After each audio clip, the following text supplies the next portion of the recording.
கடல் வீரத்தில் குன்றென்றும் மூப்பென்றும் உண்டோ என்பதாக பாரதி சொன்னதற்கு அமைய சிறுவர்கள் தானே என்பதாக அவர்கள் புறக்கணித்து விடாமல் அவர்களுடைய உரிமைகளை பாதுகாப்பதற்காகவும் மேம்படுத்துவதற்காகவும் பாரதூரமான சட்டங்களையும் கொள்கை வகுப்பாக்களையும் செய்து அதன் தொடர்ச்சியாக இலங்கையிலே சிறுவர்களினுடைய உரிமைகளை பாதுகாப்பதற்கான பல்வேறு நிலைப்பட்ட முயற்சிகள் மேற்கொள்ளப்பட்டு வருகிற சூழ்நிலையிலே ஒரு மைல்கல்லாக இந்த கலந்தாய்வரங்கு ஒழுங்கு செய்யப்பட்டிருக்கிறது.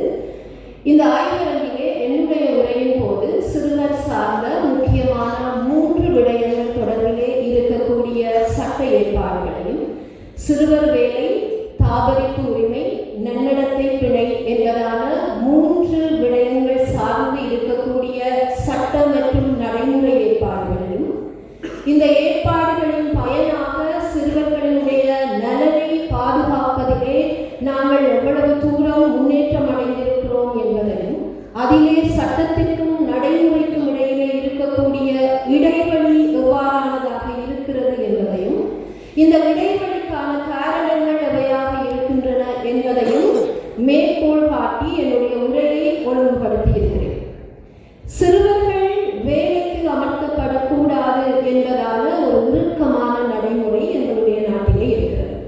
சிறுவர்கள் என்பவர் யார் என்பது தொடர்பான குழப்பகரமான நிலைமை சட்டத்திற்குள்ளேயும் வெளியேயும் இருக்கிற போதிலும் சிறுவர் வேலைக்கு அமர்த்தல் என்பதன் போது 16 வயதுக்கு உட்பட்ட குழந்தைகள் வேலைக்கு அமர்த்தப்படக்கூடாது என்பதான ஒரு இறுக்கமான நிலைப்பாடு இருக்கிறது.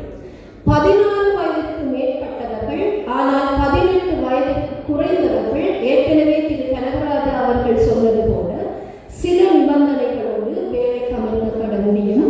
ஆனால் 18 வயதுக்கு குறைந்தவர்கள் எக்காரணம் கொண்டும் ஆபத்தான வேலைகள் எதனிலும் ஈடுபடுத்தப்படக்கூடாது என்பது மிக இறுக்கமான நடைமுறையாக இருக்கிறது.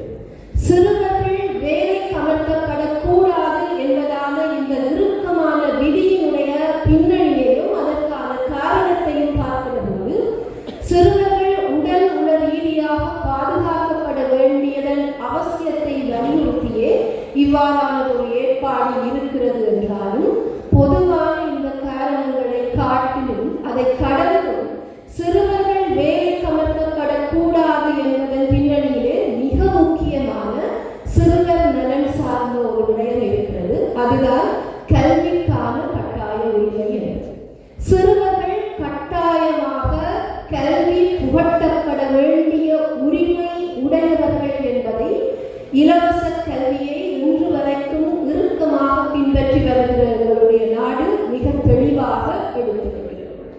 சிறுவர்கள் பாடசாலைகளில் அனுமதிக்கப்பட்டு எந்த விதமான நியாயப்பாடுகள் காரணங்களுக்கும் உட்படாமல் தொடர்ச்சியாக 16 வயது வரைக்கும் கல்வியை பெற்றுக்கொள்ள வேண்டும் என்பது ஒரு இறுக்கமான நடைமுறையாக இருக்கிறது.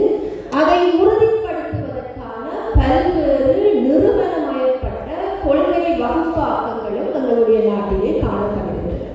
எக்காரணம் கொண்டும் சிறுவர்கள் பாடசாலையில் இருந்து இடை விலகாமல் உறுதி செய்து கொள்வதற்கும் அவ்வாறு இடை விலக வேண்டிய சூழ்நிலை ஏற்படுகிற போது அவற்றை சரி செய்து மீளவும் குழந்தைகளை பாடசாலைகளில் இணைக்க வேண்டிய பொறுப்புகளோடு அதிகாரிகள் நியமிக்கப்பட்டு செயற்படுகிற தன்மையும் எங்களுடைய நாட்டிலே இருக்கிறது.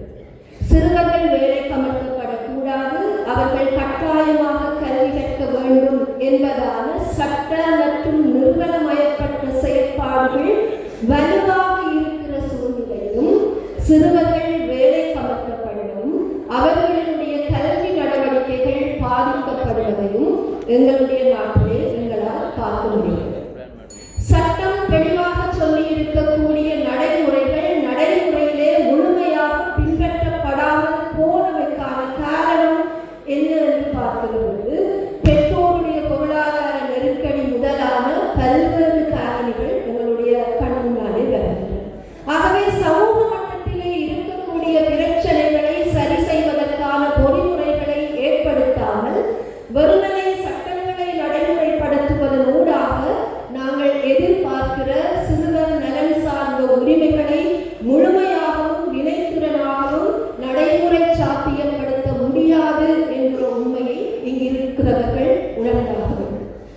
அடுத்ததாக தன்னைத்தானே பராமரிக்க முடியாத நிலையிலே இருக்கக்கூடிய குழந்தைகளை பராமரிப்பதற்கான பொறுப்பை அவர்களுடைய பெற்றோர்களிடத்தில் தனியாகவும் கூட்டாகவும் பெற்றோருடைய நிதி சார்ந்த வறுமையை பொறுத்து சுமத்துகிற விதமாக பராமரிப்பு சட்டம் நம்முடைய நாட்டில் இருக்கிறது.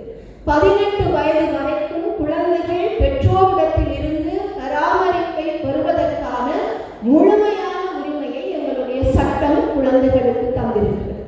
இந்த 18 வயது என்பது பொதுவான ஏற்பாடாக இருக்கிற போதிலும் குழந்தைகள் கல்வி மற்றும் ஏனைய நடவடிக்கைகள் காரணமாக தங்களை பராமரிக்கிற நிலையை அடைகிற வரைக்கும் பெற்றோர்கள் அவர்களை பராமரிக்க வேண்டிய பொறுப்போடு இருக்கிறார்கள் என்பதும் நடைமுறை உண்மையாக இருக்கிறது. இருந்தாலும் இந்த சட்ட ஏற்பாடுகள் இருக்கத்தக்கதாகவே பெற்றோர்களால் பராமரிக்கப்படாமல் கைவிடப்பட்ட குழந்தைகள் இன்னமும் இருக்கிறார். இந்த சட்டத்தினுடைய செயற்பாட்டில் இருந்து இந்த விலகல் ஏன் நிகழ்கிறது என்பது தொடர்பான கரிசனை எங்களுக்கு இருக்க வேண்டும். இந்த விலகலுக்கான காரணங்கள் முழுமையாக அறியப்பட்டு செயல்படுத்தப்படுகிற போதுதான் சட்டத்தினுடைய முழுமையான பலன் சாத்தியமாகும் என்பது என்னுடைய தனிப்பட்ட கருத்து. அவ்வாறுதான் நன்னடத்தை பிணை என்பதான ஒரு முக்கியமான சட்ட ஏற்பாடும் எங்களுடைய நாட்டிலே இருக்கிறது. முன்னர் உரையாற்றிய ஓய்வு பெற்ற மேல் நீதிமன்ற நீதிபதி அவர்கள் சொன்னது போல நன்னடத்தை உத்தியோகத்தர்களுக்கு சிறுவர் சார்ந்த, குறிப்பாக சிறுவர் குற்றவாளிகள் சார்ந்த பாரிய பொறுப்பு இருக்கிறது. சிறுவர்கள் குற்றவாளிகளாக ஆகிற சூழ்நிலை உருவாகக்கூடாது என்பதுதான் உண்மையான நிலைப்பாடு. ஆனால் சில சமூக மற்றும் ஏனைய காரணங்களால், விதிவசத்தால் அல்லது அசாதாரண சூழ்நிலைகளால் சிறுவர்கள் குற்றவாளிகள் ஆகுகிற சூழ்நிலை உருவாகிற போது அந்த குழந்தையை முழுமையாக சீர்படுத்தி புனர்வாழ்வு அளிக்க வேண்டிய தேவை சமூகத்திற்கும் சட்டத்திற்கும் இருக்கிறது.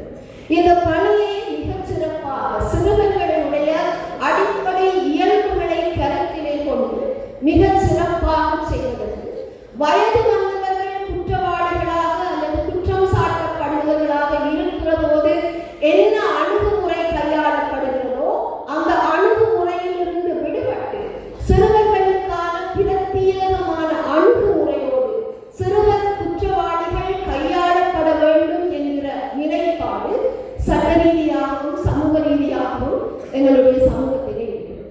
ஒரு குழந்தை குற்றவாளியாக சட்டத்தின் முன் நிறுத்தப்படுகிற போது சாதாரணமாக அல்லாமல் சமூகத்திலே அவனை ஈடுபடுத்துவதன் மூலமாக, தண்டனைகளால் அல்லாமல் சமூகத்திலே அவனை ஈடுபடுத்துவதன் மூலமாக ஒரு புனரமைக்கப்பட்ட வாழ்க்கையை நோக்கி அவனை நகர்த்துவதற்கான பாரிய பொறுப்பை கொண்டவர்களாக இந்த நன்னடத்தை உத்தியோகத்தர்கள் இருக்கிறார்கள். நன்னடத்தை உத்தியோகத்தர்களின் கீழ் இந்த குழந்தைகளை இணையில் செல்ல அனுமதிப்பதற்கான வாய்ப்பையும் இந்த சட்டம் தந்திருக்கிறது.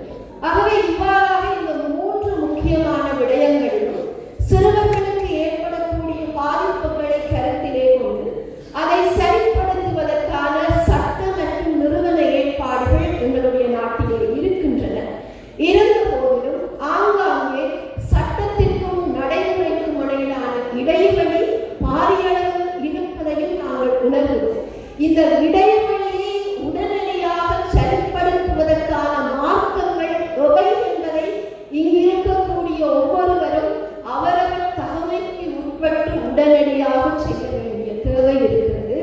அப்போதுதான் சிறுவர் நலன் என்ற எங்களுடைய அதிசிறந்த நலன் என்ற எங்களுடைய இலக்கை நாங்கள் வினைத்திறனாக அடைய முடியும்.